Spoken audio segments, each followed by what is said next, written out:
Belle Ranoukia, où te placer, je ne sais plus.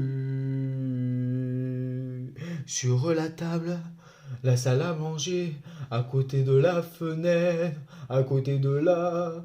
Hazve shalom la télé, hein. Hazve shalom hein, la télé, hein. À côté de la belle baie vitrée. Ah ça on me l'a jamais faite, hein. Le frigo, ah ça tu vois on en a fait, mais ça on me l'a jamais faite, hein. Ah non, toi tu déconnes, hein. Les toilettes, alors là c'est déconné quoi.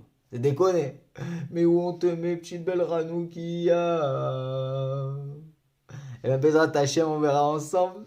On verra ensemble là ce soir avec l'aide d'Hachem où la poser. Alors en fait, c'est tout simple, ça dépend en fait de la personne où elle habite. Si la personne, par exemple, elle a une cour. Voilà, si elle a une cour, il faudra qu'elle le mette à l'extérieur de la cour, à gauche de la porte, à un téphar. Un téphar, c'est cette longueur-là. C'est une discussion entre les rabbinim, si c'est 8 ou 10 centimètres. Donc entre 8 et 10 centimètres à gauche de la porte. Mais ça, c'est à la seule condition que ça donne sur le domaine public. Pourquoi? Parce que tout le miracle, c'est justement de diffuser le miracle. S'il n'y a personne, ben on diffusera rien du tout. Rien, rien, godal. Alors ça vaut pas le coup. Il ne faudra pas la mettre là-bas. Il faudra la mettre à l'extérieur de la porte d'entrée de la maison. Et tout ça, bien sûr, encore à la condition que ça donne sur le domaine public. Voilà. Que ça donne sur le domaine public. Mais regarde, la Gemara, elle explique quelque chose de magnifique. Pourquoi il faut la mettre à la gauche de l'extérieur de la porte d'entrée. Toujours à un téphara, à 8 centimètres. Le même principe que sur la cour. Pourquoi? La Gemara explique comme ça, on est entouré de misvot. Oui, parce qu'en fait, la menorah, elle est à gauche. La mezouza, elle est à droite. Et les juifs, on sait qu'on a les tzitzit. Comme il a dit Hachem à Moshe Rabbeinu, que Moshe Rabbeinu doit dire lui-même au Béné Israël, de mettre les tzitzit. Un vêtement à quatre coins doit porter les tzitzit sur les quatre coins. Et c'est ce qu'on voit dans la troisième paragraphe du schéma. Et donc voilà, donc on est entouré de mitzvot, puisqu'il y a la menorah à gauche, la mezouza à droite, les tzitzit. Donc quand on rentre, on sort, on est entouré de mitzvot. Et le Ben Ishraï rajoute une explication magnifique. Il dit ça fait venir le Mashiach. Pourquoi ça fait venir le Mashiach? Parce qu'il faut savoir qu'en fait, que ces trois mitzvot, si on prend les Rach et Tevot, donc c'est les premières lettres de chaque mot, ça donne le nom du Mashiach. Regardez, tzitzit, c'est le tzaddik. Mezouza, c'est le même. Et le chet de la Hanoukia, c'est le chet, la première lettre. Donc ça donne le mot Tsemar. Et Tsemar, c'est un des noms de Mashiach. Voilà, donc si on fait ça, on fait venir le Mashiach, il n'y a plus de souffrance, on est tous dans l'abondance, la vérité éclate. Et on est tous en kiff, quoi. On kiffe, on kiffe, on kiffe. Donc voilà, ça, ça donne sur un domaine public. Maintenant, si à l'entrée de la porte, ça donne pas sur le domaine public. Par exemple, une personne, ça donne sur des escaliers ou etc. Ça vaut pas le coup encore.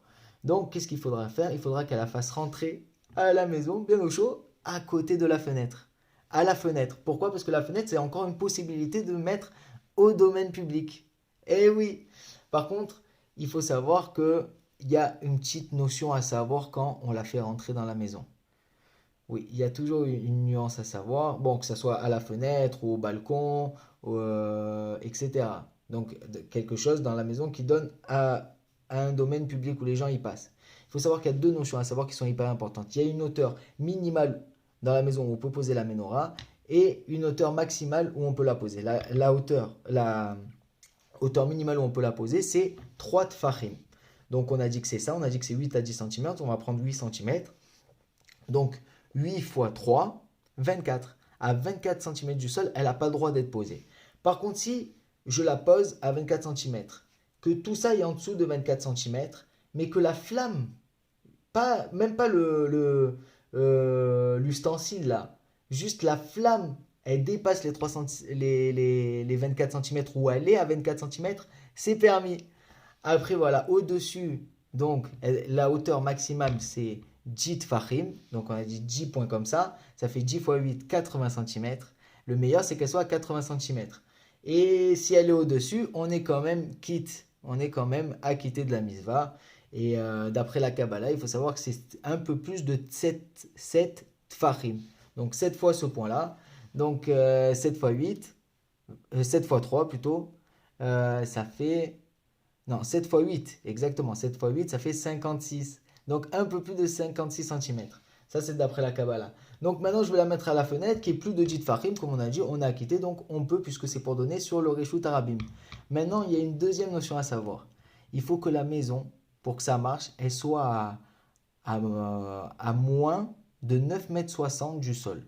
Si elle est plus de 9,60 m du sol, là où il y a le domaine public, où les gens y passent. Parce qu'après, quand c'est à 9,60 m, les gens ils regardent même plus à 9,60 m, c'est trop haut. Donc en fait, ils profiteront pas. Il n'y aura pas de diffusion du miracle vers les gens. Donc aussi, ça ne marchera pas. La seule façon pour que ça marche, il faut qu'il y ait des immeubles en face. S'il y a des immeubles en face, maintenant, donc, on prendra cette notion de 9,60 m au-delà du Rishut Arabim par rapport à l'immeuble qui est en face. Donc ça nous permettra, en fait, s'il y a un immeuble qui est en face, de placer la menorah à la fenêtre ou au balcon. Voilà. Maintenant, si on dit qu'il n'y a pas ces deux conditions, c'est au-dessus de 9,60 m, il n'y a pas d'immeuble en face, qu'est-ce qu'on fait maintenant? Alors qu'est-ce qu'on fait? On la met à la gauche, à l'intérieur de la maison, à gauche de la porte. Eh oui, on la met comme le même principe qu'on a dit tout à l'heure à l'extérieur à gauche. Cette fois-ci, on la met à l'intérieur à gauche de la porte. Toujours à 1 tfachim, 8 cm.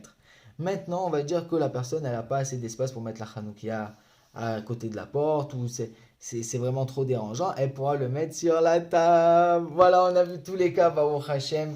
Donc, on a vu les meilleures façons de faire. D'abord le khatser. D'abord la cour, à l'extérieur de la cour à gauche, qui donne sur un domaine public. Si ce n'est pas possible, on le mettra à l'extérieur de la porte d'entrée à gauche, toujours à 1 tfachim, à 1 tefar, 8 cm. Et si ça ne donne toujours pas sur un domaine public, on le mettra à la fenêtre en respectant toutes les conditions qu'on a dit. Et donc, sinon, on le mettra à gauche de la porte d'entrée à l'intérieur. Et si c'est toujours compliqué, on la mettra sur la table à manger, sur une table. Et voilà, tout ça, bien sûr, c'est si on a la possibilité, si par exemple on est dans une période de danger où il y a une peur, une crainte, bien sûr qu'on la fera entrer directement à la maison et il n'y a pas de problème à ça. C'est juste les niveaux voilà, pour embellir, pour faire au mieux la misva. Voilà, je vous embrasse à tous. Qu'est-ce que tu m'as dit toi, Ranoukia? Ah, comment, avec quoi on t'allume? C'est de l'huile ou des bougies en cire? Bah, t'inquiète, il y aura un autre cours, hein. Les gens, ils sont au courant, hein. Il y a un autre cours, hein, qui arrive. T'inquiète pas, t'inquiète pas.